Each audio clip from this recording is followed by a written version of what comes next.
Y'all know what time it is. 2 drinks with the fellas. I think you know. This is more than a podcast with some real life conversations. Better get your drinks ready now. Yo, what's going on, my beautiful peoples? It's your man's Ken, a.k.a. Mr. On My Grind. Constantly grinding to get to that next dime.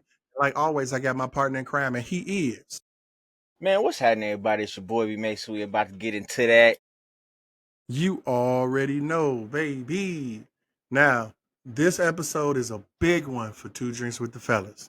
All right? We got a legend in the building from our city. All right? Now, he's a comedian, an actor, writer, and producer. And he spent the last few decades molding himself as one of our city's greatest entertainers. Now, he's also more than just George Wilborn's cousin. All right? He's the OG from our city, the one and only Damon Williams. Say what's up, boss. What's happening? What's happening? What's happening? Yeah, y'all already know how we getting down, man. We excited for this one. Hey, B.Mase, what you sipping on tonight, bro, for this special occasion? Well, since I still have some more of that batch, I wanted to pull something special back out for a special guest. I got this new riff that I'm finna knock out some more of this Kentucky whiskey real quick. What you drinking on tonight, Damon? Man, I got some.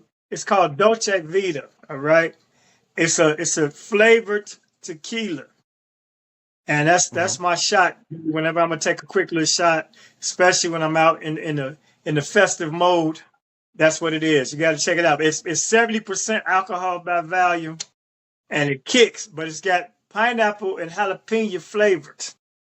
Now, this is what I can give you all some game. You put it on the rocks, and the girl will be like, "Ooh, this is so delicious." And then she'll feel like you Cosby'd her 10 minutes later. It's one of those that creep up on you, huh? Yeah, I think I Cosby myself with this mess, man. That's funny. What you drinking on tonight, bro? Hey, you already know. I already said the year 2025, I'm speaking it into existence. Every episode, I've been drinking the same thing. I pulled out the Resposado, the Gran Coromino. Kevin Hart, we need that sponsorship, my boy. We're going to get it cracking. All right, let's go ahead and take a y'all shot. Know how we gets down. You know what I'm saying? This is another great episode. And you know Clickety what? clank. We're giving our flowers to the OG. You know what I'm saying? So a toast to another great episode. Let's get it. So tell the people, OG, what part of the town you're from? But we originated in Woodline, man, but we moved to 95th right off Ashland when it was still the Beverly area. And then the white folks moved Beverly up the hill 3 blocks or so and made us Brainerd. It was blatant. Yeah, it was blatant racism. I got you. So now, you've been a moneymaker your whole life from what I've seen. Now, I want to talk about something because I know this address resonates to you. 185 North Wabash? That location is wholly responsible for my son being alive because that's where I, in my entrepreneurial spirit, picked the location in a food court to open a Subway sandwich shop. And subsequently, his mom worked across the street, and that's how he came into existence. Dope. Hey, shout out to Damon A. Williams doing big things. We're going to talk about that in a little bit. My man. But before comedy, now I seen that you did quite a few things before you started doing comedy besides the franchisee for Subway. You also was an EKG tech. Oh, yeah. For one day, let me tell you. Right. I took that whole course.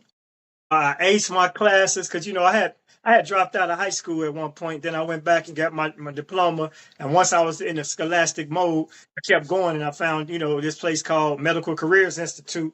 Took a 9-month course, aced the class, which was really weird because I was a youngin', right? So I'm about 18, 19, and I'm taking this course. And EKGs, as you know, are chest exam. It's for your heart. It's a heart monitor. But it was only me and maybe one other male in the class. So I had to be the patient every day because I could take my shirt off. But at some point, I had to pass my finals. So they had to let me get to the chests. I'm 19. This is like utopia. Of course, I'm coming to school every day. So it was a vet, man. She was like the vet of the squad. Beautiful woman. Said she volunteered. I'll do it for you. And I'm like, amen, hallelujah. I've been waiting on them breasts all this time. Now that sound kind of creepy now, but I was very professional about it. I was about my job, right? So like I said, I aced out, got my certificate, and a buddy of mine had a plug with the neighborhood clinics back in the day. So the clinics would be places where you had these Middle Eastern doctors and people with the green card to come in and get their services. Mm-hmm. So he got me hired at one of these spots, man. And so I go to do my job. My first patient, it was a lady, so I'm being very methodical, doing it like I was taught in school. This man gonna come storming in the spot talking about, hey, where are the results? He want my test to be done. I'm like, dude, I'm just not getting it set up like I was taught. He started yelling at me. Now, mind you, I paid for this course to become a tech from moving bags of weed and stuff on the street. So I'm not a nerd. Mm-hmm. You know what I'm saying? So he talking to me crazy. And I'm like, I already had a few dollars in my pocket. I'm just trying to go legit. So I went to lunch. Went to lunch, and the receptionist was like, "Where you going?" I said, "I'm going to lunch." I said, "Dude, here talking crazy. I don't know. I don't play that, right?" She said, "Well, you're going to have to get used to that because that's how they talk to us." And I went on lunch, and I never went back, and I never did another EKG. I wasted 9 months of class and everything, man. I ain't doing this. I bounced. Hey, that'd be a Yeah, sign but it's a from God fallback, though. I mean, sometimes. you got that knowledge. Yeah, I mean, I recently had to have some heart, just procedures, just to, check up situations, and I could read my own charts. When I was speaking the lingo, and the doctor was very impressed by that. And I'm like, yeah, we're not all slow, so talk to me right, Hey, and now you're watch your speaking mouth. my language, I swear out here too. right? Now you're speaking my language. My OG been doing billing and coding for thoracic and cardiovascular surgery with Loyola Medical Center since I was born. So I Wow. know the lingo too, Yeah, and the proceeds. right? And then they sit there and they look at us and when they like, oh, you know that? Yes, I do. I know. So it looks like my right ventricle is pumping a little slow and weird. What we got to do about that? Come on now.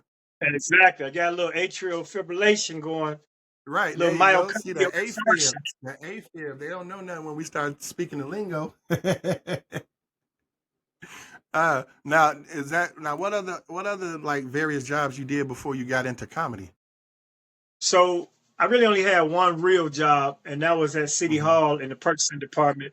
I got that because my older brother had put me up on a black-owned temp agency called ASI Personnel. And the Mm-hmm. first job they sent me on, mind you, I'm coming down thinking I'm about to be doing some office work. So I got on shirt and tie, slacks, probably had on some Stacy's back then or some type of dress shoe. They sent me to a warehouse to move boxes. So I go on lunch on that one. I call the agency. I said, listen, y'all just sent me down here to do manual labor. First of all, that's not what I filled out for. And secondly, I had a back injury, and I don't think I'm going to be able to fulfill my duties in this particular location. Mind you, there's nothing wrong with my back. I'm 19. I'm strong. So they Mm-hmm. sent me on a clerical move. First, I was doing deliveries downtown and office supplies. And then they sent me to City Hall, and I had a 2-week assignment. That 2 weeks led to 6 weeks, which led to 6 months is when my contract maxed out, and they can't hire you on permanent without you having a 6-month period. So I was off for 6 months, back to selling weed. Then I got my job back, and they hired me, and they kept me there permanently until I retired in 1989. Man, I'm sorry, man. You make me feel young as hell because I was born in '84. Yeah, so I was 25 years old when I opened my Subway, and that was downtown Chicago, like you said, 185 North Wabash. Okay. You remind me of me when you say you went to lunch and didn't come back. I used to work for tip agencies with a warehouse, and they put me on a night shift. I can't work nights, boy. I fall asleep at 10 o'clock, G. I don't care what I'm doing. Even if we out kicking it, I'm half falling asleep. Man, Right. they like, yeah, you need to do this. I was only doing it temporary so I get some extra cash for Christmas because I had another job I was starting. And man, I did one night And the second night I went in there, I said, man, I can't do this. Yo, so all our fans know Mr. On My Grind got one eye. Man, I went to that bathroom, I popped that eye out, wrapped it up, and put it in my pocket. And I came back to the boss like, oh my God. And he was like, what's wrong? I said, man, I wiped my eye, it fell and went down the toilet, bro. I can't work like this. That man said, go home, nigga. Go home. And you told him, if y'all get another position, keep an eye out for me. Right.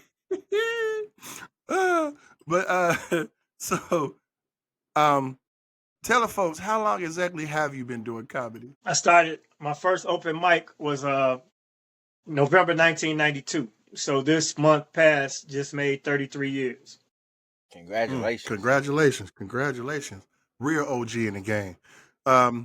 So when did you realize you can actually make people laugh? At that City Hall job, people, they used to call me Eddie, like after Eddie Murphy, because everybody thought I was humorous. And, to be honest, it wasn't even an attempt to try to be funny.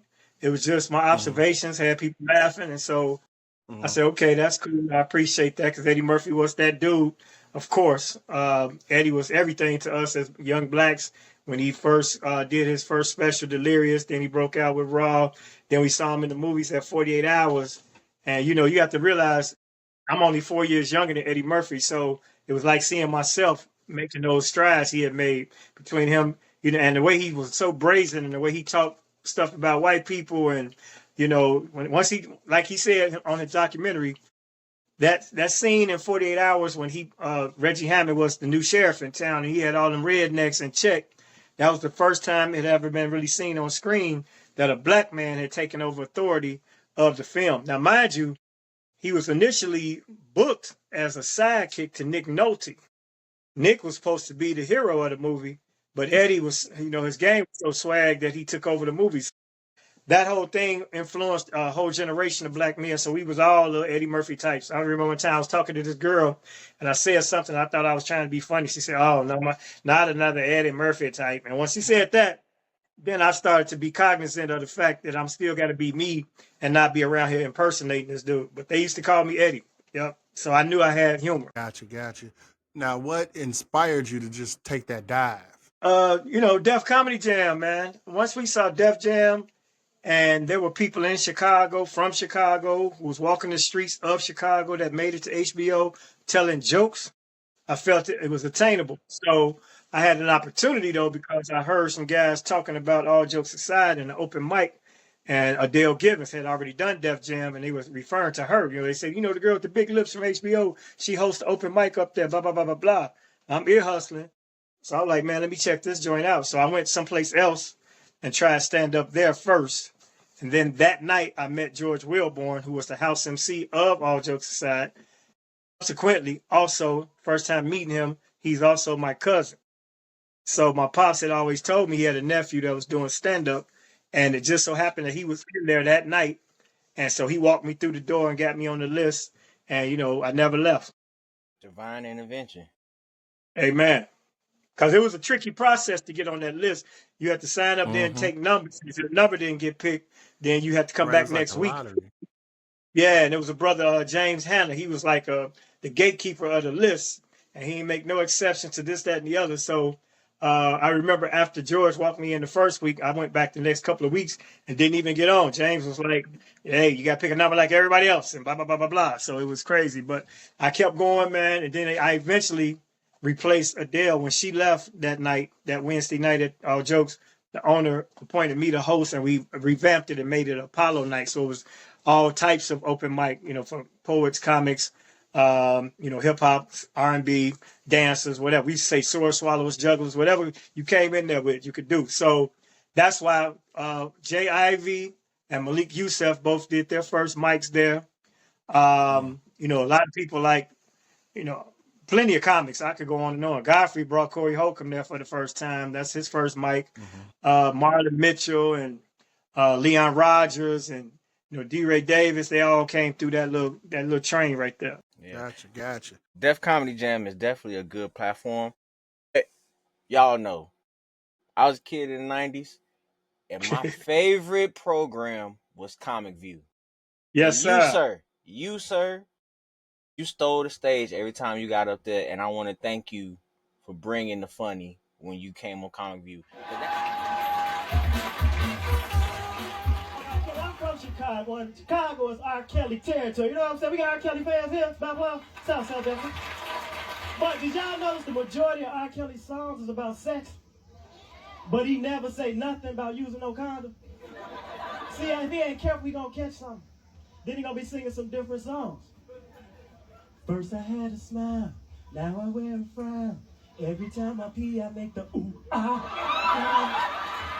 We as black people must represent ourselves. How many registered voters we got here by applause? Good. We got to represent the next election. It ain't no brothers running, so we got to work with the closest thing we got. Bill Clinton. Now think about it. He smoked weed. He cheated on his wife. She made more money than him. That's a brother. I take it a step further. He get a check from the government once a month. That's a Bill Clinton. And I'm tired of all these people singing about this nasty stuff, you know, licking you up and going down. That's all good. Brothers, if that's what you like, you want your girl to go down, be clean about yourself. Wash yourself. Don't do it for her. Do it for yourself. Because you know she going to want that good back kiss. Do it for yourself. That's why I wash myself real good. And I dip it in Listerine. Oh, yeah. Because Listerine kills the germs that cause bad breath. That's the outlet I was able to get to. We didn't have all the way cable. We didn't have HBO, but we did have BET. So I was over there watching and just learning and mesmerizing by all my black comedians that was on the screen. Please tell me. Go ahead. I was just going to say, tell me about your experience with Comic View and working with BET and all those different comics. And that's the thing, because, you know, Def Jam was the standard and it broke the door open. It opened up the opportunity. But Comic View was the vehicle, especially for me, because I got passed over for Def Jam several times. In fact, I didn't even do Def Comedy Jam until it got revamped in Los Angeles when D.L. Hughley was the host. I did Comic View like 2 years into my career. I did Comic View in '94. And that was my first or my second television exposure. But not only did Comic View have a wider viewership because it was on basic cable, it also came on 6 nights a week. So Def Jam was 30 minutes on Friday, and if you didn't record it or you missed it, you missed it. Comic View was like a sitcom. It was on every night. And then they only shot probably, I'm gonna say about 50 episodes per season. But you got 6 nights a week for 52 weeks. So now your reruns is running, you know, and then to fill in the space for some of those nights, they would clip the shows and take the best of and run those clips. And so now they'll run the regular episode, maybe 3 runs the whole season. Then they'll come with the best of and they'd be clipping. And if you were strategic enough in your material to have topical humor and short sound bites, you would be in more clips. So I learned that early.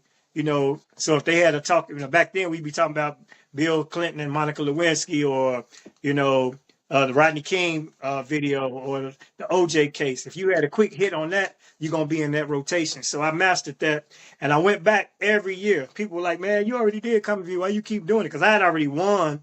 I went to the height. I'd have a special with BET. And I still went back after my special. And the reason for that was because I didn't have any other outlets where I'm reaching hundreds of thousands, possibly millions of people on a regular basis. So why not go back? They're like, but people already seen you on that. And my example and my answer to anybody that asked me that question was, have you ever heard of McDonald's? They're like, yeah. I said, don't they still do commercials? Duh. Yeah, Comic View was my commercial.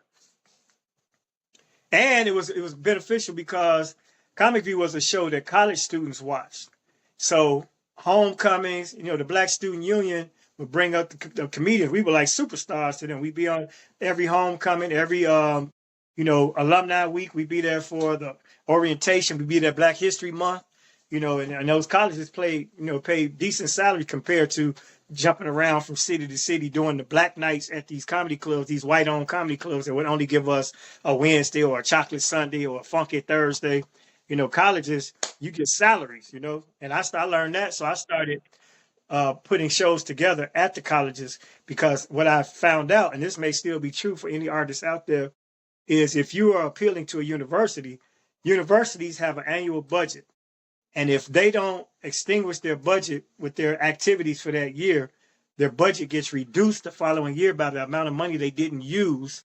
So they felt they didn't need it. So what they would do is it'd be, end of the fiscal year, they have X amount of $1,000 left, they'll spend it on a comedy show. So I learned to go tap into them budgets and help them milk the rest of that money. And that's so we were overpaid in some cases because our stature didn't match the checks, but them checks was there because they had to get rid of the money. Message. Y'all better let that shit slide. College pays. Yeah. Yes, they do. And if you're in any industry that, as far as colleges go, they usually have nationwide conferences and showcases where they come out and find talent and book them. So for comedy, it used to be called NACA. And NACA, if you did a NACA showcase and you hit there, you might book the rest of your year that night, because they come to your agent, they come to your booth or whatever that you're registered with, and they start signing you up. And then once they sign you up at one school, they used to do something called a block. So let's say Notre Dame wants you. Well, then that means you close to Valparaiso, you close to, Crown Point, whatever university in the area, and they would reduce the offer because it's, they give you more days. So you get more money because you get extra gigs. So get into those conferences. You ain't got to always blow up through social media, which is a good avenue because you don't have Comic View anymore, but tap into it. So anybody that knows somebody that's in a Greek organization on a campus, the Black Student Union on the campus, they all have access to these events to plan these money to get that budget. Something you need to know. Hey, he's spitting them gems. Y'all better pay attention. Another big name thing, accolade that you got, you were the opening act for the Kings of Comedy tour. Absolutely. Man, it's funny you mentioned that because I just posted a picture from us backstage on the tour in Madison Square Garden, where the Garden have presented the four kings with New York Islander jerseys or whatever, with their names on it. And so, they only have four of them. They ain't had one for me because they didn't know I was coming for one.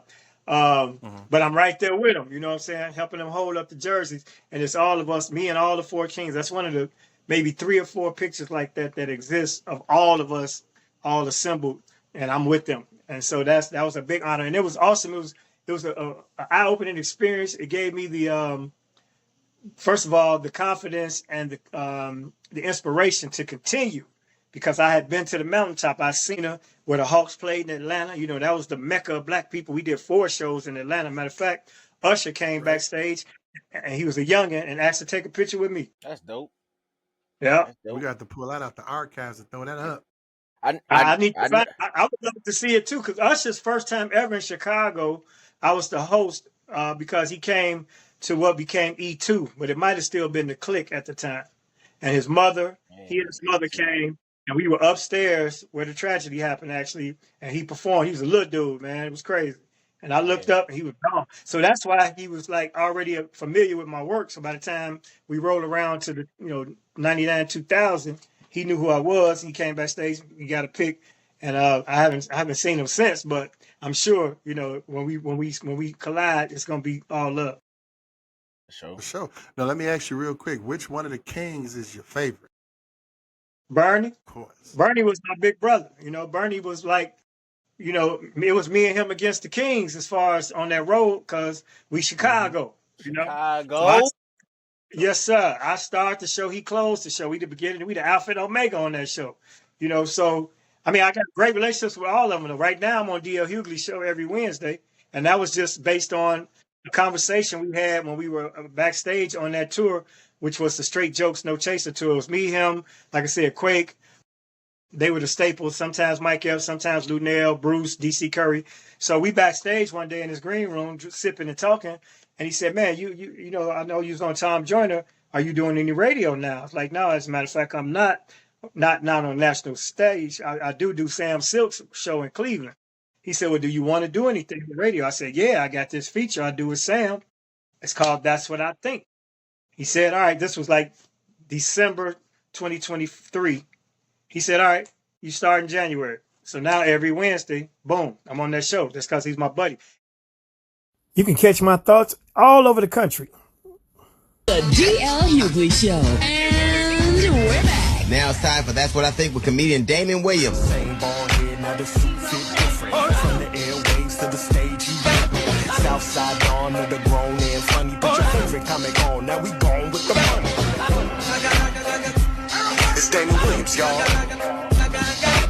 All jokes aside, Laverne Cox says she's very concerned and may leave the country because Republicans spent over $100 million in anti-trans ads, which has heightened the anti-trans sentiment in the country, so she fears for her safety. But I want to say this, to the transgendered women out there, be careful.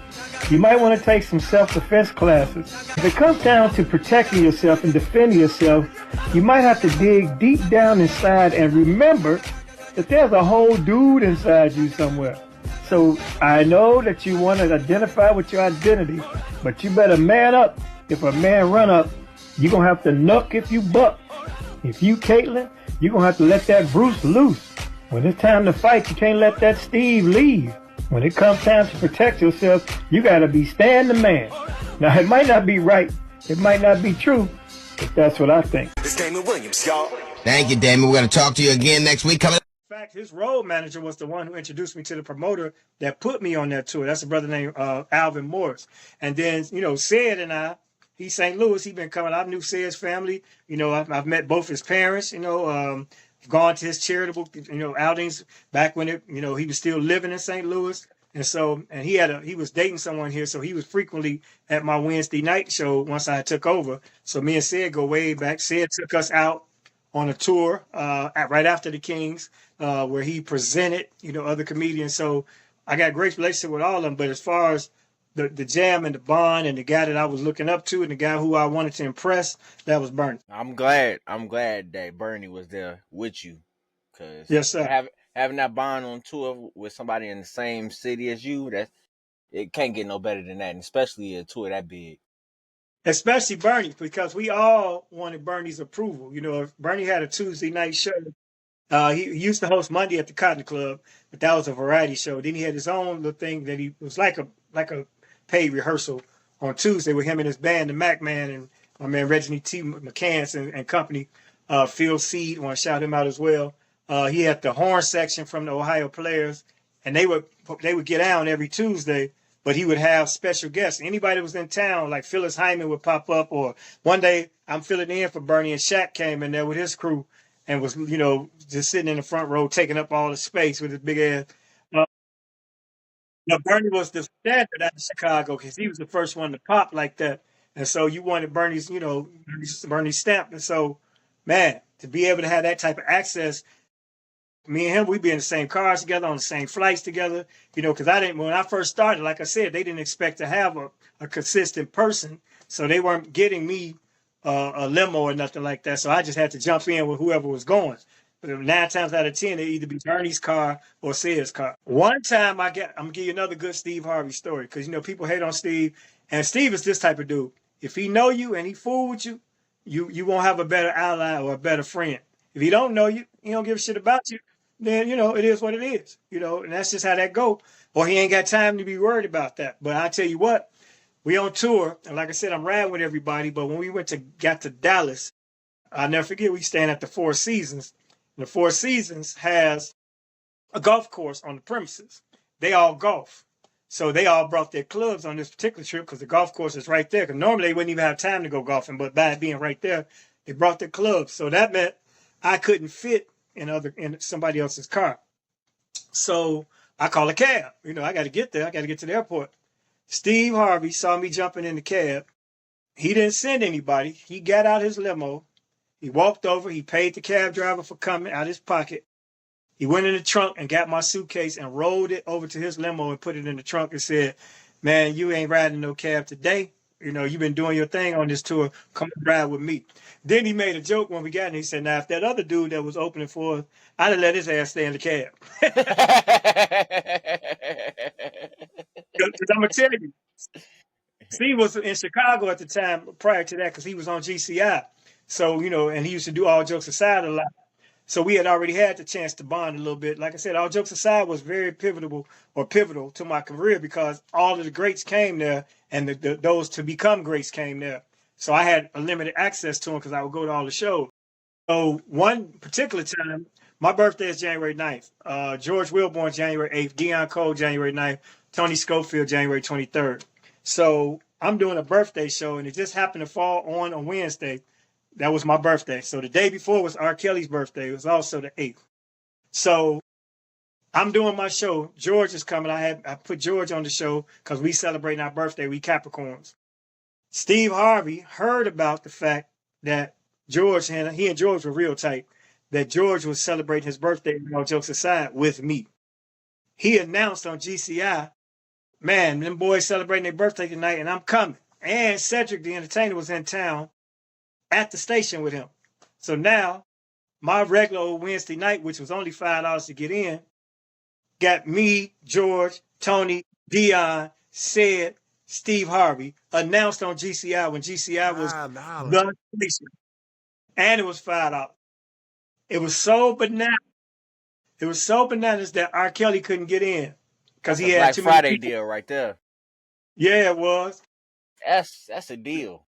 Let me tell you, it was $1 before 7 and $5 after 7 because it was all amateurs normally.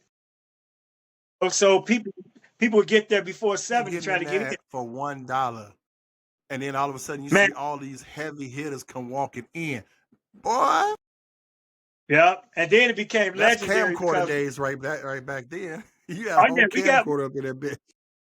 Yeah, we had a guy that sat in the back of the room, man. He has all this footage documented. In fact, there's a documentary about All Jokes Aside called All Jokes Aside, a Black Comedy. No, Funny Business, a Black Comedy. Funny is spelled with PH. Where it documents that whole run that we did back there in that club. And most of that footage, the grainy footage, came from our buddy Courtney, who used to sit in the back, like you say, with that big old camcorder looking like a news reporter filming the show. Shout out to Courtney. Right? Now, you just kind of skirted on past this earlier, and we're going to go back to it and double down on it. So how was it being the reoccurring segment on the Tom Joyner Morning Show when you did the Seriously Ignorant News? Hey, man, that's, I'm going to tell you, Deion Cole has rejuvenated my career twice. Yeah, you could almost say he saved it, because early on at the Cotton Club on Monday night, where Bernie used to host, we all would go, and it was getting tight. I had done Comic View in 94, and I'm only getting these gigs. I'm working basically college markets, and, college ain't year-round, and it was predominantly, like I said, homecoming and Black History Month. So now my only gig is All Jokes Aside, which paid me $250, right? So that was my only steady income. And then I would get little piecework here and there, 150 over here, 200 over there. We talking about the early 90s. So right now that's about $500 compared. But it still ain't enough for me to maintain this house. I got a house and a kid, I got a mortgage, you know what I'm saying? And I don't want to go back to these streets. So I went out and applied for a job. And it was a place called the Signature Group. And I was going to be in a phone center, doing customer service over the phone type shit. And so I went through it, went to my orientation, and I was scheduled to start that Tuesday. I run into Deion Cole, and I told him, he said, man, this thing getting tight on me. I'm getting a little pressure on you. My house is backed up, you know what I'm saying? Blah, blah. He said, matter of fact, I'm starting a job tomorrow. His whole face dropped. And this is back when Deion used to smoke weed. He was like, what? And that's how he used to talk, right? He was like, man. He said, man, them guys, they get jobs, they never come back to the mic. And I was like, wow. So I went home that night. Yeah, I went home that night and I looked at the ceiling. I contemplated what he said. I kept hearing, man, D. So I didn't go because I didn't want to take the job anyway. I hadn't worked since 1989 at a job. I had my own franchise, but I had not punched the clock nowhere. And the money was not significant. It was just going to make ends meet. But I tell people, you do what you got to do for your circumstance. So don't let this dissuade you or from doing what you need to do. Message. And right after that, I did Comic View again, and I won, and I got my special, and my career took off. So that was the first time. The second opportunity that came to me was Tom joined the morning show once again, Deion Cole. So Tom had Monique on the show. Not Monique. He had Cheryl Underwood on the show. And Cheryl was having a call-in segment. She was killing it. And it got so hot that she ended up jumping ship. And she went over to the Steve Harvey show, which left that spot open. So now I'm like, man, I want to jump in on that spot. But I guess they might have been looking for a woman. So they end up going with Dominique, who is a very funny comedian from the DMV area. So I'm like, man, I missed that window. I didn't get a chance to do it. But Deion was writing for Conan at the time. And that's shouts out to Deion for that, because he was one of the first black writers on late night television, especially to be Emmy nominated. So he gives me a call and he asks me, he said, hey man, do you have any features that you do? Because the Tom Joyner show called me to write, some segment, but I'm too busy with this Conan thing. Because we used to talk all the time when he was on Conan. He would call us, me, Leon, Tony Sco, maybe Kenny Howe, and bump premises off of us so we could help him do his sketches for the Conan show. We all wanted him to win, so we all contributed to that. So that was one of our conversations. And as a side note, it came about. He said, man, matter of fact, Nikki Woods, who used to be on the radio here with Howard McGee, was Tom's executive producer. He said, Nikki Woods called me. See, they looking for somebody to write some segments. You should pitch something to him. So I hit her up right away. I hit Nikki. I'm like, Deion told me y'all looking.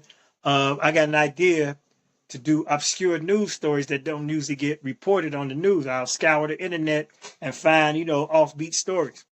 She said, I'll pitch it up to Tom's people. So Tom's son, Oscar, said, yeah, we like that idea, but can you limit it to just dumb criminals? And I'm like, well, I guess I can. So my first 2 or 3 call-ins was about, stupid criminals. And luckily for me, I found this site called clumsycrooks.com.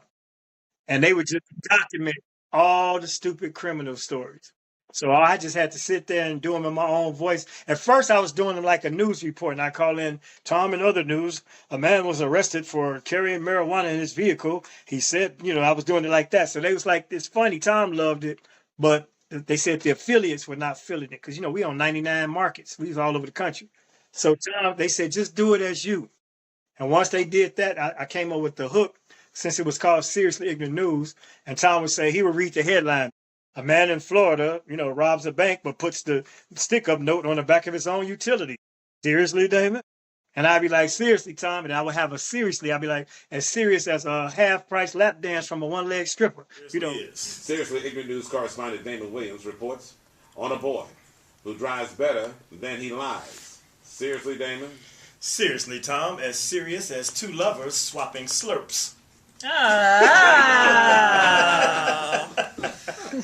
ain't lived till somebody slurped on you. I'm just trying to tell you. No matter what part of your body you catch a slurp, it's going down. That is love. When you swap slurps. All right. Now, it wouldn't be news if I said a parent woke up in the middle of the night to find a kid in the family car gone. All right. But it's like a rite of passage, I would say, okay? So let me read this because I'm talking now. I used to doing it with y'all in the room. And I looked at Nikki like, right, what are y'all doing in here? Why do I have clothes on? In your bedroom. Right. No, but I remember me and my older brother stole the keys to my stepdad's Electra 225. Deuce and a quarter. The deuce and a quarter, as it were. Yeah, you put the car in neutral and you push it out the driveway and try to get it out quietly in that gravel. Right. Okay. Oh, that's funny, man. It's funny that we mentioned that too. Look, so we put the car in neutral driveway and we ran down the block listening to Johnny Taylor's Disco Lady. Imagine that. It's already in my story. Because we'll talk about that later. Anyway, y'all are throwing me off. I'm sorry. Everybody leave. Okay. I hope this isn't your line that you're going to be using this weekend as Arlington Improv. Not at all. Boom. So now we got a rhythm. Now people are looking forward to my serious as well as the stupid criminal stories. And that lasted, I say I was with Tom about 8 years, but I was doing Seriously Ignorant every Tuesday. Then J. Anthony Brown would be absent a lot, and Jay was his sidekick. So I became the go-to to fill in for Jay. They used to call me the comedian behind the glass. And whenever Jay had an issue, break the glass, here's Damon. So they gave me first I had Yeah, literally. So first I had to go down to Right. Kennedy King. Had to go to Kennedy King at 4:30 in the morning on 63rd and Halsted to do my 5-minute segment. And I did that for 2 years for free. So people listen, opportunity don't always pay in the beginning. I did that. I rode down there, man, for almost a year and a half for free. And then they said, well, it looks like you're going to be a permanent fixture. So they got me a unit that I could use. I could broadcast from my house. So now I'm at the house, able to do it from home. Then I start filling in for Jay. So now I'm booked. I'm hired. So, and it was crazy too, because I'm going to tell you, every time J. Anthony Brown would miss a day, they would pay me $1,000. So I almost put a hit out. Yeah, I almost put out a hit on Jay so he could miss a few days. I'm calling the baddest chick in Chicago. Hey, here's his face. Go find him. You have him caked up for the whole week. Don't hurt him. Just Cosby him. Right. Hey, we got this drink, by the way, is 70%. Yeah. Yeah, great. That man don't drink or smoke nothing. Well, he might puff a little bit. But so later toward the 10 years, so maybe my 4 or 5 years in, Jay was getting disgruntled because he wanted to get his own show. He was tired of being a sidekick. And what kind of really pissed him off is I think they gave Earthquake a spot and then they gave DL Hughley a spot. So they gave Earthquake one first in the New York affiliate, his own show. And then they gave DL his own afternoon show. And that's when Jay was like kind of fed up. And so one day I'm in Dallas where Tom broadcasts from. And Jay, they went to break and Jay was broadcasting actually from his home in LA. Or he would do a studio in LA because he kept falling asleep at home. And that's when they had to call me sometime too, because he had fallen asleep and they'd go to break and he'd be knocked out. And so they called me and I got to fill in the rest of the day. So Jay was mad about that. I believe that's what really happened. And he logged out and said, I'm done with this. And so I get the call and I just so happened to be working at the Arlington Improv in Dallas. And they're like, man, can you come down? Because Jay just, we can't get him back on the phone. I went in there and I sat in that show. I sat in the next day. I sat in pretty much for the rest of that month. Then at the top of the year, Tom decided he was going to replace Jay permanently. And everybody knew that was going to be me because I've been filling in already, right? So we all knew that. I'm like, I'm in. But he decided that they wanted to, well, not even him and the powers that be, because believe it or not, even on the Tom Joyner Morning Show, Tom answered to other people because, you got shareholders, you got a board, this, that, and the other. Producers. They said, well, one person can't fill Jay's shoes. So they was going to do 5 people and have a different superstar comedian every day.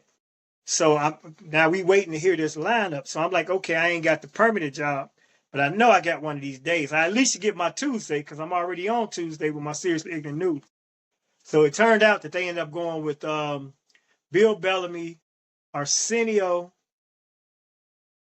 Lavelle Crawford. And they gave Gary Owens a day. And then they gave Kim Whitley and Sherry Shepherd together a day, which left me no day. Time out. They got Arsenio Hall on the goddamn radio? Yeah, Arsenio did it for about 6 months. I couldn't hate on that. And thanks to that, I got to know Arsenio because every Tuesday, I would be on the air. And then when some days on his day was my Tuesday, so I'd have to chop it up with him while we off the air and stuff. So I ended up really getting a good bond with Arsenio to the point where he knows exactly who I am. If you look through my page sometimes, Arsenio always chiming in. And that's legendary. I've yet to meet Eddie Murphy, man. And this was before I was doing the radio. I did go to Arsenio when they rebooted his show on the night that Eddie was coming. I was backstage in the green room waiting to meet Eddie. And they came and said, everybody got to get from back here. And I'm like, but I'm a comedian, everybody. So I had to go and watch the show from the audience. So I still haven't met Eddie. And I say this as many times as possible on all the podcasts as possible.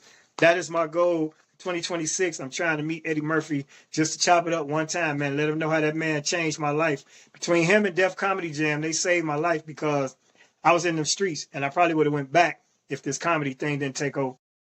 And you, sir, a person like you gonna meet him. Trust me, God You got are. it. It's, hey, we speaking it into existence right now. Right now. You did? Your It's mouth to gonna God's happen. ears. 2026. 6, kick it with Eddie. Yes, sir. Now you brought something up, and we're gonna fall back into that because you brought up the streets. So you know the little birdie told me that you used to sell dime bags and bundles, right?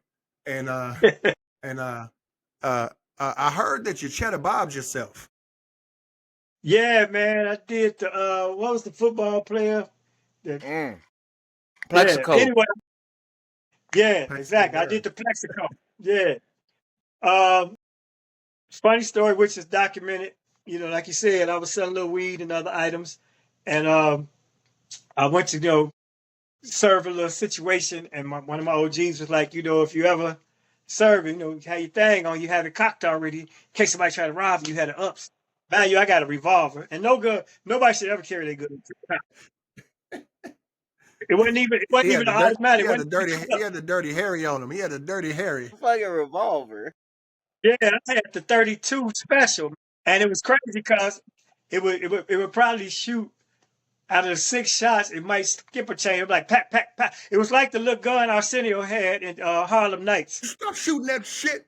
Yeah, the dude that was with Arsenio. Yeah, quit shooting that little shit. When you going home, it's shot, motherfucker. What the hell you think you do with that little shit? So I didn't need it, first of all, because wasn't nobody trying to do nothing to me. But I had it on me. Then I went to take it out of my pocket and I had on this sweater jacket, and this snag, and bow, went off. Hit me right at the top of my thigh. And I tell the story, luckily I curved to the left. Otherwise, you might have heard 2 shots that night, because if I'd have shot my thing, I'd have shot myself, because I ain't trying to live the rest of my life without one. You know what I'm saying? That was goofball activity. And like I said, thank you, comedy. You saved my life. Right? Exactly. Now, also, since we back in the history of Mr. Damon Williams, there's a name that comes to mind that I've heard quite a few times. It also was your license at one point too, Gucci D. Yeah, Gucci D was that dude, man. Let me explain. So in my days of the streets, right? I had a Porsche, and I used to, when I worked at City Hall and beyond, prior to my Subway, in my era of of wildness, I bought a lot of Gucci items. I wore Gucci watches. I had the Gucci dress shoes with the logo. I had the Gucci tennis sweater. I was Gucci'd out. You had the Gucci belt And before everybody had a Gucci belt. God damn it. man, authentic. Bought off Michigan Avenue too. Wasn't no bootleg stuff. And so I got the nickname. They started calling me Gucci. So then when I got my Porsche, by my name being Damon and everybody calling me Gucci, I got personalized plates, Gucci D, right? So I had that all inscribed in my seats, and it was all the ignorant shit. So I decided I want to try to rap, because Steve Silk Hurley lived in my building. I lived in Hyde Park in 50/50 building, and my girlfriend at the time was best friends with Steve's wife, and so I knew that Steve and J.M. Silk and Keith Nunley, and may he rest, we just lost Keith recently, they was making hits, right? Eddie, Fast Eddie, Sundance, all of them was on the radio, right in Chicago. Once again, like when I saw Def Jam, I saw them on HBO. They in Chicago. It could be done. So I started writing lyrics at my job at City Hall. I'm writing lyrics. Bought a little keyboard and a drum machine, and I was trying to make my little beats at the house, and they were generic. But then she was like, "Why don't you ask Steve, to do your beats?" And so I rustled up maybe $1,500 or $2,000. And he produced my first track, and it was I wanted to sample Queen, Another One Bites the Dust, because of that bass line. And the reason why that was inspired by me, because I used to have season tickets to the Bulls. Whenever the Bulls won, they would play Another One Bites the Dust at the end of the game. So I like, let's sample that. So then Gucci D was born. I went out, so I got my masters. Look at this, because Steve and everybody was signed to this Italian dude, Frank Rodrigo, whatever the hell his name was. But Frank was shiesty. He was like P. Diddy before Diddy. He had all them dudes signed to the, yeah, no oil, no Diddy. He had all them cats signed under his label. Well, I said I'm paying for my own production. I'm buying my own studio time. What do I need to sign with you for? So when I leave here, I'm leaving here with my reel to reel, with my master, or I ain't doing this. So Farley put me up on a lawyer, and I went and talked to that lawyer. He was an old white guy, man, and he was the entertainment lawyer here. I wish I could mention his name, but he's since passed as well. I'm going to check with Farley so the next time I do this story. I talked to Farley yesterday. Farley hooked me up with his lawyer. My lawyer told them we not doing that, drew up my contract. Boom, Gucci D is born. Steve told me how to take my masters to get them pressed into wax and cassettes. Came up with my own cover art, and Gucci D was out there, man. So after I did that first track with him, Pink House played it. Shouts out to Pink House, may he rest. Pink House was there was no hip hop station, so to speak, in Chicago, but KKC had hip hop shows. And so Pink House was that dude. When all the hip hop artists came to Chicago, you went straight to KKC. Pink House would break your record. Go from there to George's Music Room. Now you known in Chicago right there. So I went to Pink. Pink played my thing. Then Ramonski never played it. But his partner was Frank. And Frank had the B-side, which was like the Friday night. And Ramonski had the main hip hop show. And so they played my song, man. They put me in the mix, and it was ringing around the city. So Gucci D was born. Then I found out how shady the game is, and so I let it ride. I was like, you know what, this thing, because on that particular song, I had this line said, I'm keeping it clean, no need to cuss, right? This 1989 going into 90. Right as that hit, NWA hit, their first joint. Now everybody wants the gangster. Everybody wants the cussing, right? So I went to Fletcher's. Music Room, which was another, Chicago in the Midwest was a hub for distribution. You didn't just sell records in Chicago back then. If you had your stuff at George's Music Room, other record stores from the region would buy from them. So I take it down to Mr. Fletcher at Fletcher's Music Room. He said, man, what you got? I said, it's rap. He said, are you cussing? I said, no. He said, then they ain't gonna buy it. And I got frustrated by that, man. And I said, okay, to hell with it. I put it in the store anyway. And he wasn't lying. They didn't buy them. So it was short-lived, but it gave me insight into that world of the entertainment situation and music. Fast forward, now my son is rapping. My son has deep, deep music, man. And you know him as an activist and other things he do because you mentioned him by name. But he got some dope-ass music out too. Damon A. Williams. Yeah, what's that one joint? Messy Moments. Just seen. Yeah, Messy Moments. That's a banger right there. So if y'all look it up. Look up Messy Moments.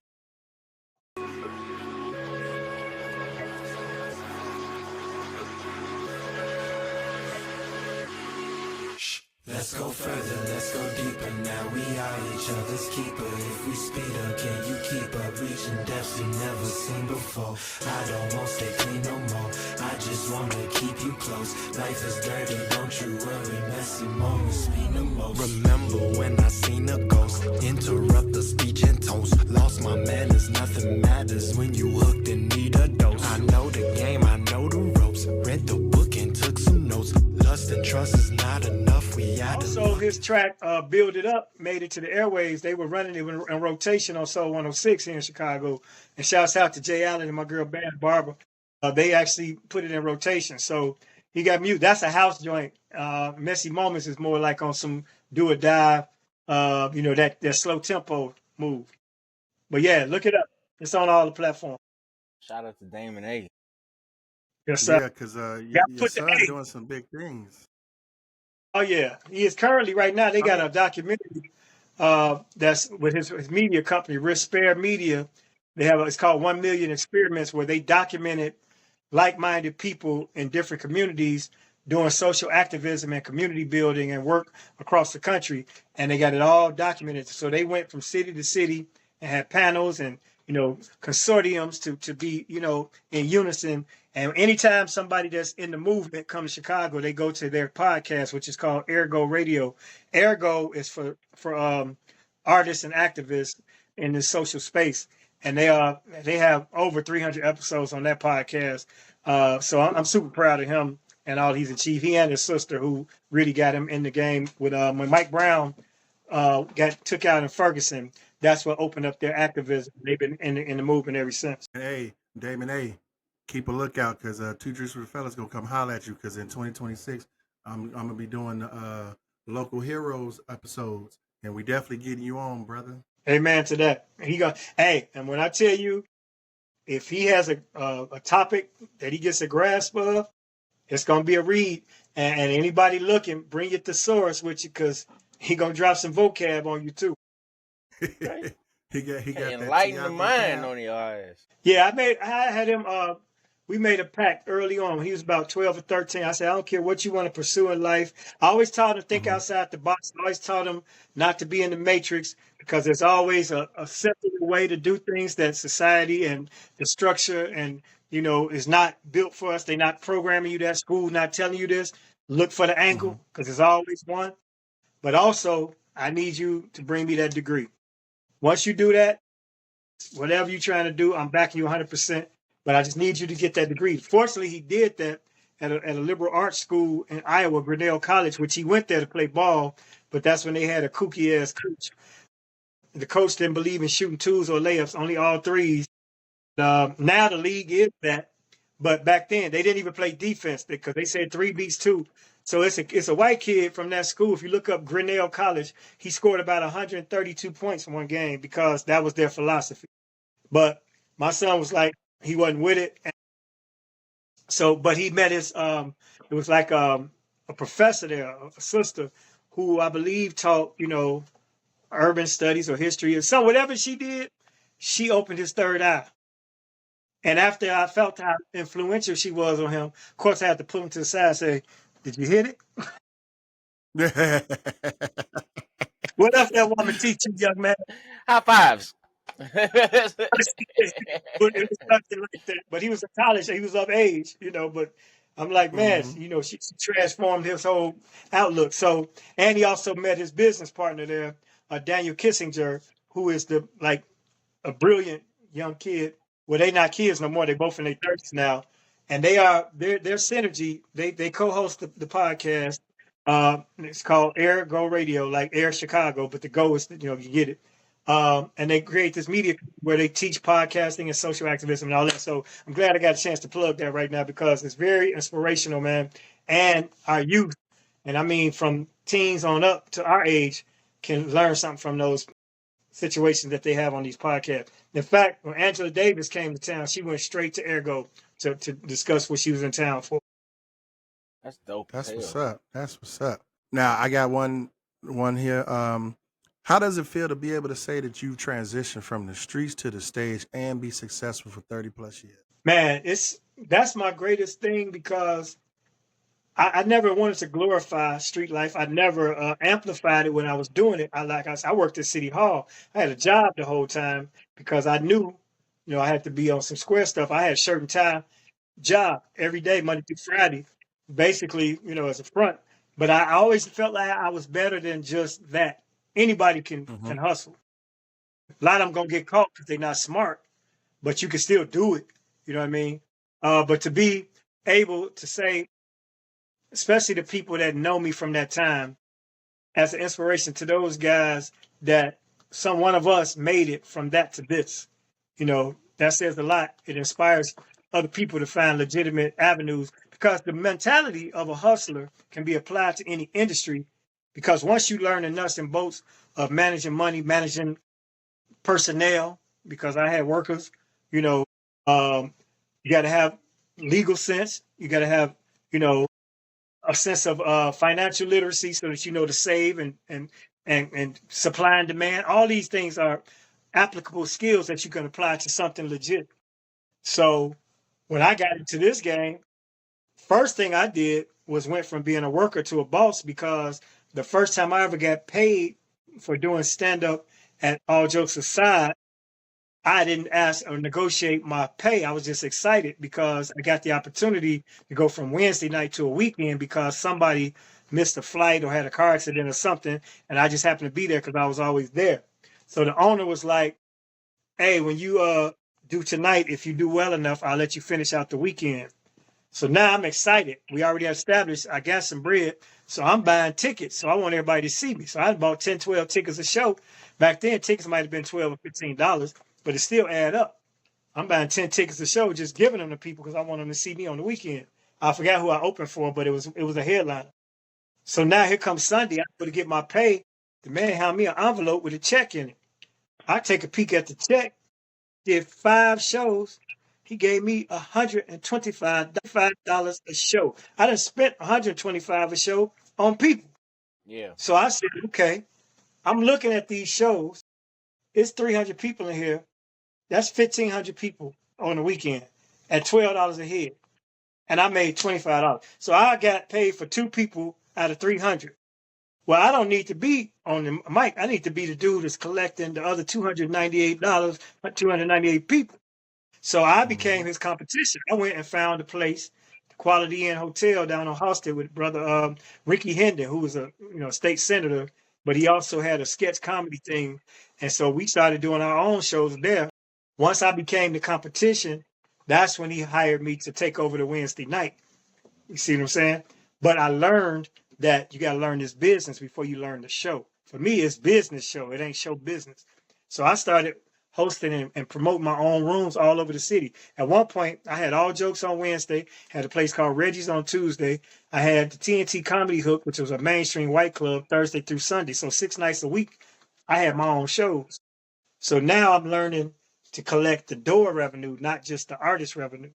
So it's the same, mentality. You could be a worker or you could be a boss. And I've been promoting shows ever since. That led to me getting House of Blues. After House of Blues, the people from Star Plaza came and got me, and I started doing New Year's Eve at Star Plaza. I did that 16 years in a row, and that's a 3,500 seat venue. So it all started from me being slighted as an artist opener for that $25 a show from Raymond Lambert, who is my best good man friend from this day. He gave me so many opportunities. He even explained to me that was the advantage for me. He said the exposure you got this weekend, you should have paid me to be here. In LA, they don't even pay you this. And I was like, well, we ain't in LA. And Steven Spielberg about to walk in here, pay me what I'm worth. Right. So I started paying myself. I talk about exposure. This is why we got you on the show, to give you your flowers, because someone tried to make a joke about you, and that just turned into the whole community, the whole comedy community, to just literally say, look here, little girl, you don't even know what you're talking about. But the reason why I bring that up is because shout out to OG Mr. Rick, because I seen the original OG interview you did with him, and you told the before story of that situation. And shout out to your moms, because hey, all of our prayer warriors is our OGs, our mamas. You did. Hey, I need to hear that story though. The Mother's 100%. Day weekend story. Yeah, 100%. I sit here even alive because of my mother. I believe that wholeheartedly from her prayers. In fact, between her prayers and my desire to respect her and not disappoint her, is why I had to straighten my life out. Because the whole time I'm doing the dirt, I do have a good job, according to her, so she can hold her head up at church, because I work at City Hall. My son worked, I was there when Harold Washington was the mayor. That's a good job. But I'm knowing what I'm doing ain't, living up to these assets that I own. So I still got to figure this out. That's why I ain't up to the franchise. So fast forward to what you're talking about. My mother, big gospel fan, heavy in the church. She's an evangelist. She, she still mentors and conducts Bible classes for senior citizens in the senior citizen home. Even though she a senior, she 82, driving up, talking to them, but she's so energetic and blessed. That being the case, she wanted to go see Fred Hammond, and one of the big, the oldest whining brother had came out of retirement, and it was, all these other major gospel artists at House of Hope, big gospel explosion. Of course, I got the plug because I know everybody when it comes to promote shows, so I get her 2 tickets. I believe my sister, one of her friends was supposed to go, she didn't go. Then when my sister couldn't go, so I was just gonna send her. But I'm like, it's my mama. I could spend 2-3 hours in here, even though I'm not, I'm not gonna know half these songs. I ain't gonna know half these artists. And it's a Friday night. Fortunately, I was off work, so I ain't have a gig. I had no excuse. I was gonna send my wife. She said, "Why don't you go with your mama?" Right? Not because she wouldn't go. She's like, "You need to spend that time with your mama." I went. Man, we were in there, shouting, praising everybody. This one young woman, man, I got to ask my wife if she could tell me who it was. Very inspirational. Carr. Thank you. What's her name? Jacqueline Carr. Jacqueline Carr. I'm glad you know. I'll never forget it now. Jacqueline prophesized over that room, and she was like, and you know how you be at church and they tell you to turn to your neighbor? And after the second time, it's irritating, right? You heard what he said. I ain't about to look at you and say this goofy shit again. Excuse my language when it comes to the church, but that's how I felt, right? I understand. Or wait, now, they turn into a workout and they be like, stand up. Yeah, and touch your neighbor and all that. So I'm already on the aisle because I know I'm gonna be on my phone, so I'm gonna be jumping in and out. So I'm on the aisle seat, and I got my mama right there. So now the only neighbor I got to turn to is my mom, right? I ain't got to look around and turn to 3 other neighbors because it's me and my mama. And my mother is repeating these words that Jacqueline is saying, and Jacqueline is like, "Your breakthrough is coming." My mother been praying. She think I should be Eddie Murphy already, of course. So, but now I'm getting this turn to your neighbor and straight from this mama got the hotline. Jesus on the main line. So mama to God's ears. So, we doing this back and forth, and she's saying these wonderful things. And that's Friday. Monday morning, I wake up late because I was out late Saturday or Sunday night. My cousin George Wilborn calls me and said, "Man, what happened? How you catch a stray?" I don't know what the hell he's talking about. I grabbed my phone, man, and somebody posted this whole thing with Just Hilarious that said she don't know no damn Damon Williams, and he might be a fine comedian, but I don't know you, and blah blah blah blah blah. And I ain't asking her if she know me. I'm asleep. So I go into it to see what it is. Community lit her up. Hey man, it started with Sid. So I told Sid, I said, "Man, did you hear this? Blah blah blah blah blah." He said, "Say less." Sid put up a video and like, "What the hell you mean you don't know Damon Williams? I don't know 3 people that don't know Damon Williams." And I guess once Sid's hit and it's kind of started getting numbers, other comedians had these testimonies because I've done a lot for comics in this business, be it, dropping gems of advice or being the conduit to get them into Chicago. Like, I'm sure Lavelle Crawford's first time was a show I booked. The list goes on. And by me having rooms, as I stated earlier, I've been promoting shows. They all have done my New Year's Eve show. I was the first one to bring Cat Williams here to New Year's Eve. JB Smooth did my New Year's Eve. Ricky Smiley, Bruce. The list goes on and on and on. So all these people, my peoples. Plus, I've been conducting myself in this game with integrity. Mind you, I've supported and helped lots of comics get their first break, and they've gone on to do bigger, better things. But I maintain that my journey is my journey. I ain't in no competition with nobody, and what God has for me is coming for me. And it might be a reason why I didn't blow up in the 90s like some of the guys that I know that blew up and no longer you don't even see them no more. You can burn out too. So fast forward, by me going to that church, I really feel that Jacqueline and my mama bestowed upon me the blessing to inspire the negativity to be flipped to positivity. So mind you, I gained about 20 or 30,000 followers that week on social media. My TikTok was dead. I couldn't figure TikTok out for the life of me. So I went from like 1,500 to now at like 10,000, which is still good because that generation is a whole different, like I said, my Instagram went up to 150K. And promoters started calling. They're like, "Man, you buzzing."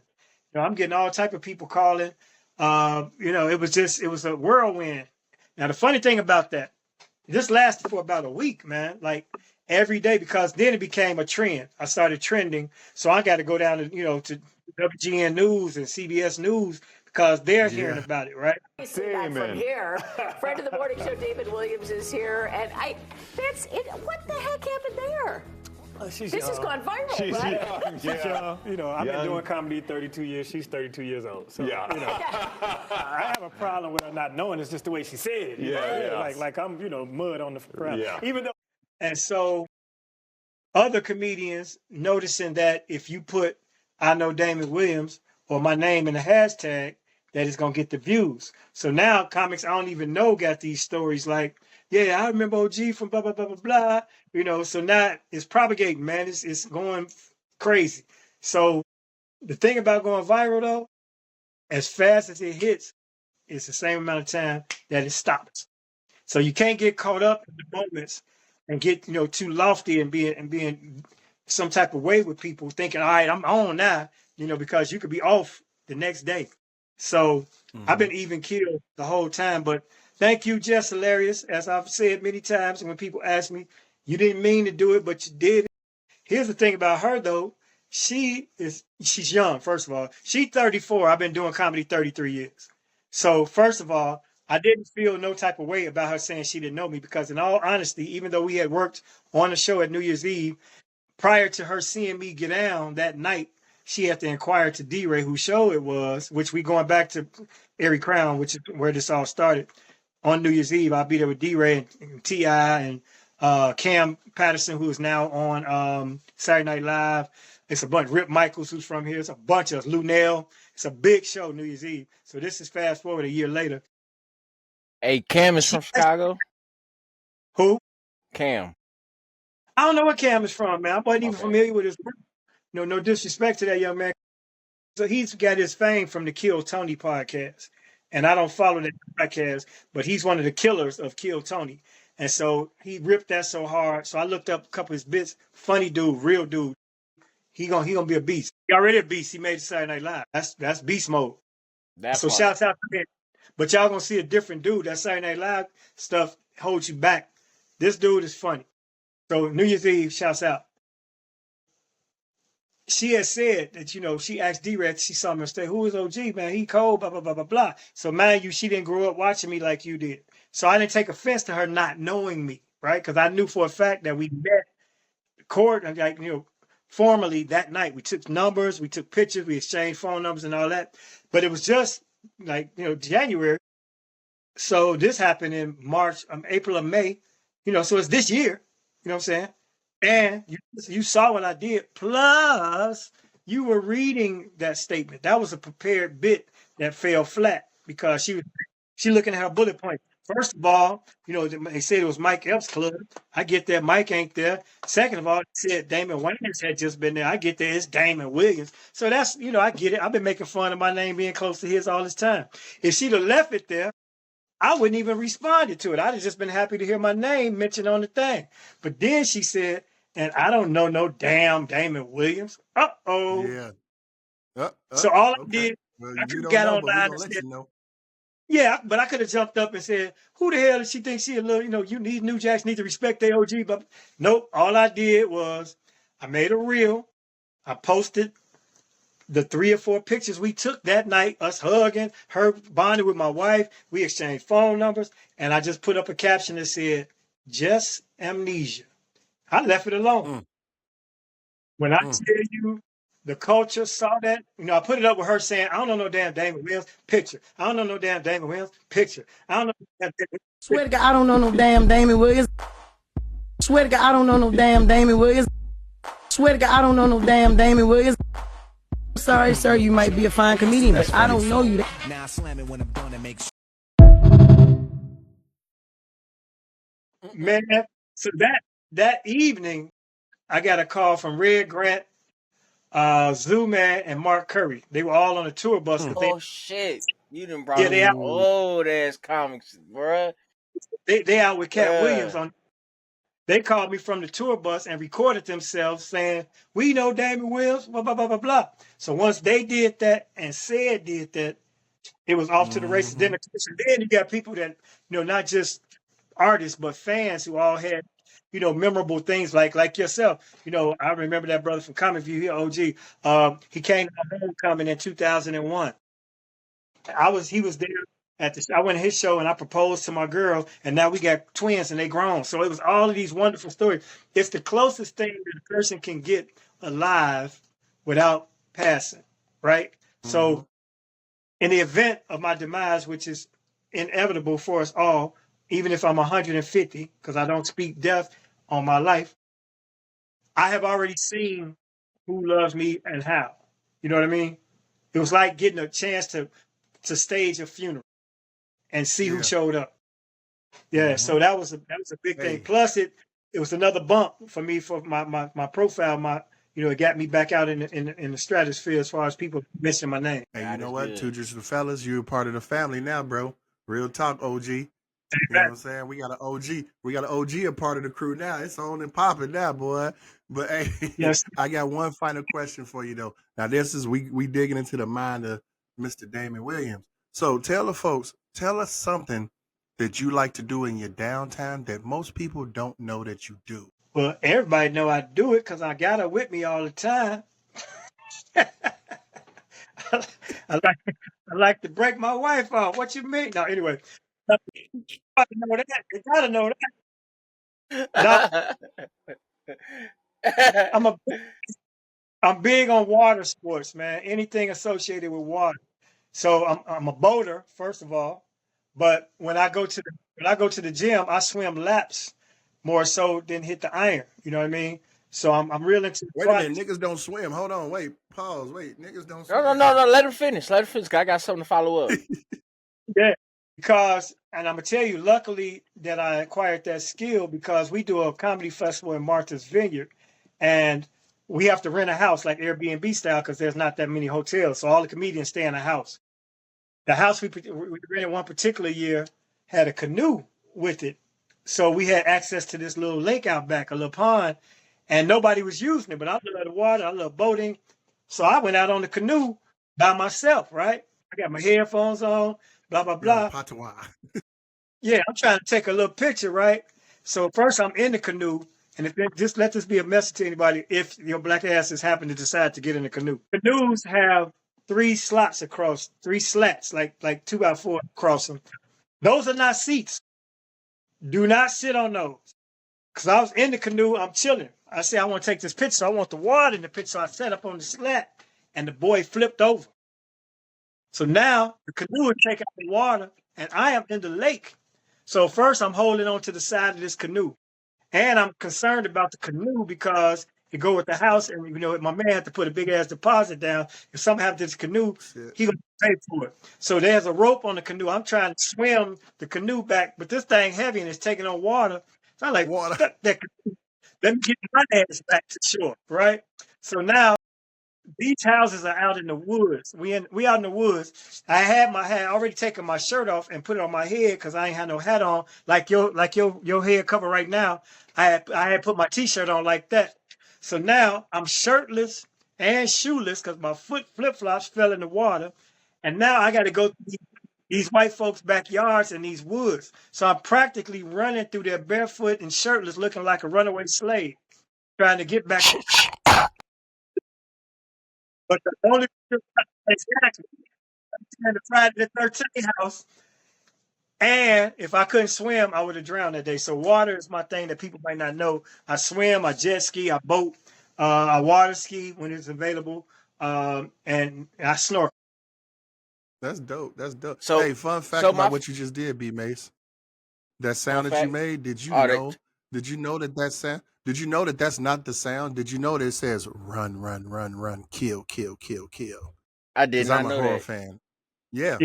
Watch it. Next time y'all watch that movie, listen. It says run, run, run, run, kill, kill, kill, kill. Check that out. Yeah. What's your I'm a horror fan. I'm sorry. So quick follow up. I'm gonna wrap this up real quick. So I'm a big fan of comedy. So I'm a big Wayans family fan, and I know you said you had some counters with the people saying, "Are you Damon Wayans?" But for my son, my wife first name starts with a D, and I was like, man, I'm a big Marlon Wayans fan.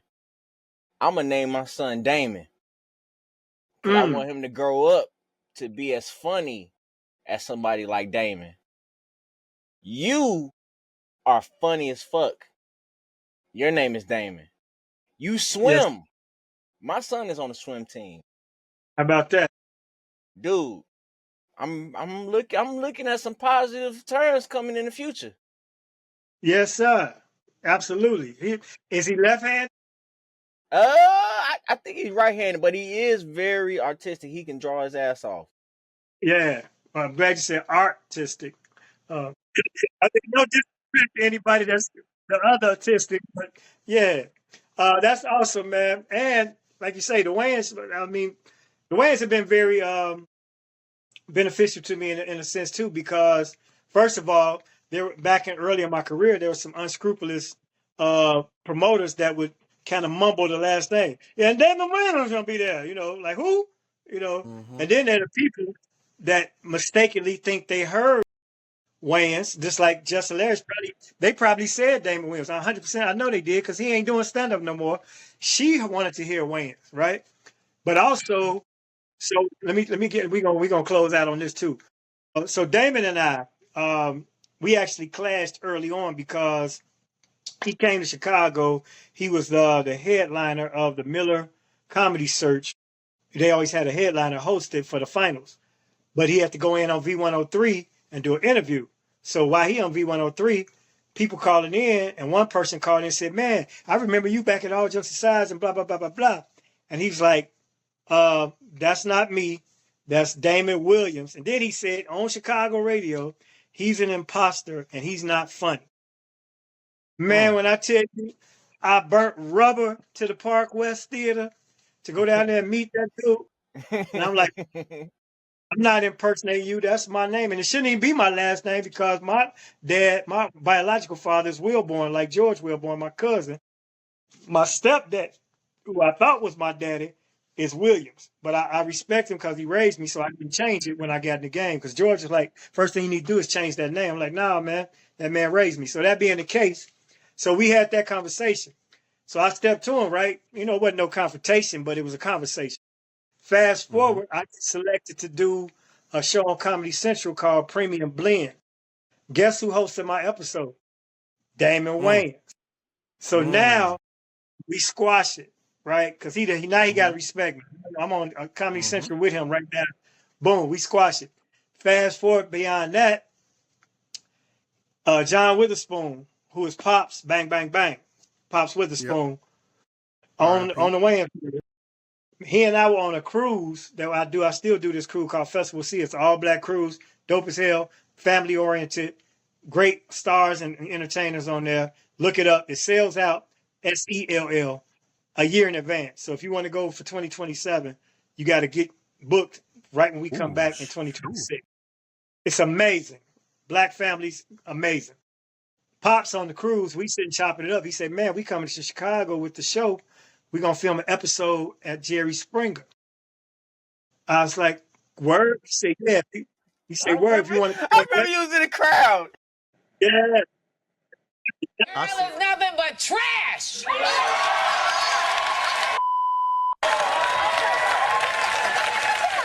Episode 2, yeah. And you even asked the question that episode 2, didn't you? I didn't ask the question, but I was so obvious because he had gave me the spot. So I took D-Ray and DJ Dollar Bill. Next time you watch it, look over my shoulder. It's a young D-Ray. He ain't even got facial hair. He got on like a sweater and a collar, like a cardigan sweater with a collar. And Yeah, then it's an orange. I know. I was pointing out everybody I knew on that episode because all y'all was up in there. That's because I took them because Pop said, "What's up?" So Marlon and Sean saw me there. Then they decided to do a tour. The Wayans brothers, all 4 of them, did a stand-up tour. It was very limited, but it started in this market at the place where I do a New Year's Eve show at Star Plaza Theater. So, lo and behold, I get to meet and open that show because I'm with the radio. They didn't want no other comedians on the show, but I was representing 106. So I still came up to introduce them and, of course, dropped in a couple jokes. So I got a chance to do it. Then I took a picture, and that's when all of us really, they embraced me and blah, blah, blah. And I can send y'all that picture. Maybe we can insert it. But I'm an honorary Wayans after all of that. That is so fucking dope, bro. But you know what, B.Mase? I think it's about that time for the final segment of the episode. Well, ladies and gentlemen, it's that part of the episode we do the Coolest Hell Award. And we're going to talk about a video where we have somebody who just can't get it right. But we're going to get right to him on this. So, What the fuck? Oh my God! Nah, he's wildin'. So, as we normally do, we make jokes about this stuff. And this time I want to do a round table because we got a damn legend who I know is funny. Yes. And everybody just go ahead and say whatever they feel is on their mind. Oh. Damon, Mr. On My Grind, please tell me what y'all think about this week's Cool as Hell Award. You want to go first? I'm gonna say this. See, I took a different approach watching this video, okay? Because what the hell is homie wearing with his Benihana chef hat and his chef jacket? He looked like he worked at Ming's Asian Cuisine. And you know what? He wasn't kidnapping that kid. They needed a new dishwasher. He just brought him a new worker. That's what he was getting, okay? Shang Tsung from Mortal Kombat wanted his soul. Hey, it was time for a fatality. Because he body slammed that kid. That's so horrible. Then you got the people that's chasing him. I'm assuming that's his mother, and I'm hoping that's not his father because it looked like that's his mother and his mother's best gay buddy. Because the way he running on his heels. He running, and then neither one of them threw down their beverage. Now, mind you, this man just slammed their kid to the ground. He dressed like Fu Manchu. Yeah. And they didn't even catch him. Now I'm gonna say this. The approach I looked at it was that's not their kid because the way they trampled that kid, the way they kicked that kid to the curb, they don't even know that kid. But what happened was that lady was mad because he messed up her chicken fried rice and he gave them shrimp fried rice. And what she said was, "Bitch, I don't eat nothing that I can't pronounce. Fucking shrimp fried rice, face ass." That's what happened. We got a little Eddie on the episode, but this ain't no Eddie Murphy movie. This is big people in little city chasing after the Chinese people. Big people in little clothes, face ass. That nigga had on an extra medium shirt, and all you saw was his belly rumbling. I'm a big dude, and I know I'm at least make sure my belly's covered up. Man, they had all types of body parts flailing while they was running. You got the clumps over here chasing fucking Su Young down because he fucked up their shrimp fried rice. I don't know. How do you just find a kid just laying on the street? Because he don't appear to be with nobody, but he just sitting there. And what could he have possibly said or did for this man to say, "Who kicked this?" Never mind. He might now. I never expected Halle Berry to get that big, but losing Isaiah then got to some big ass heights. Hey, maybe he I was think about the man, to make shrimp fried Negro, but the kid was too heavy, so he took that.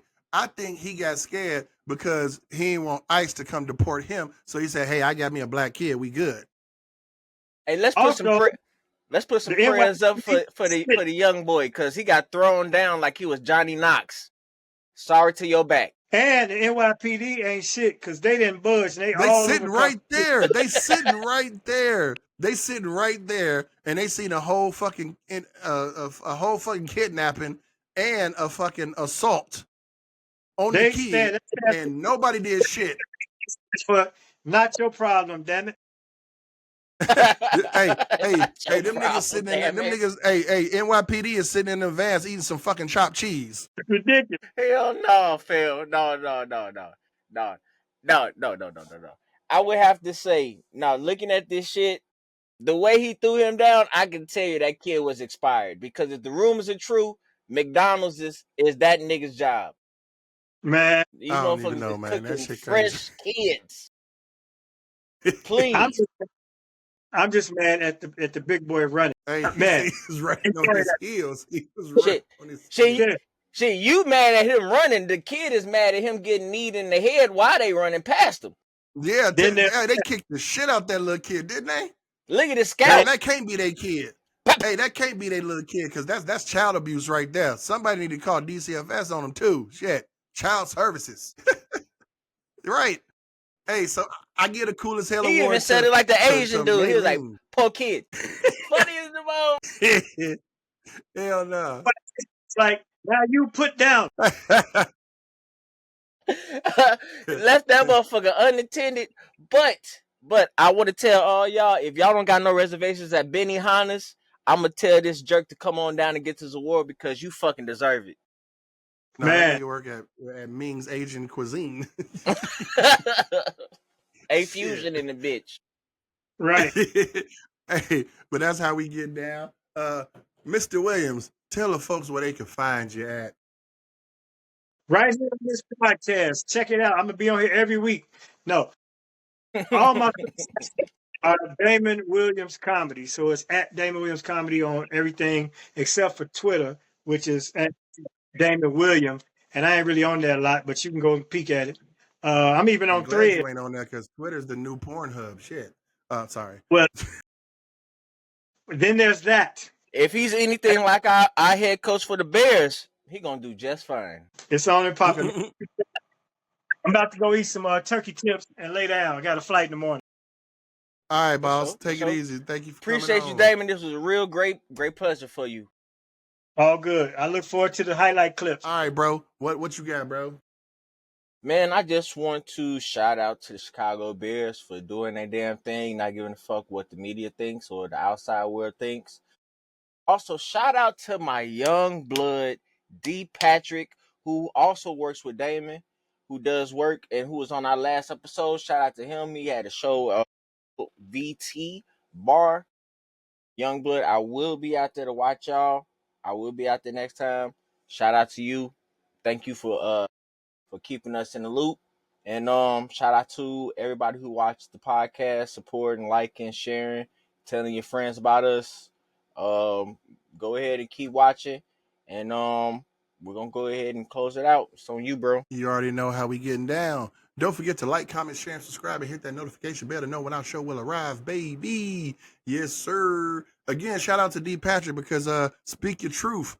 We coming. You know, I missed this last one. He put us in a loop, like you said. But young blood, I'm coming to the next one for sure.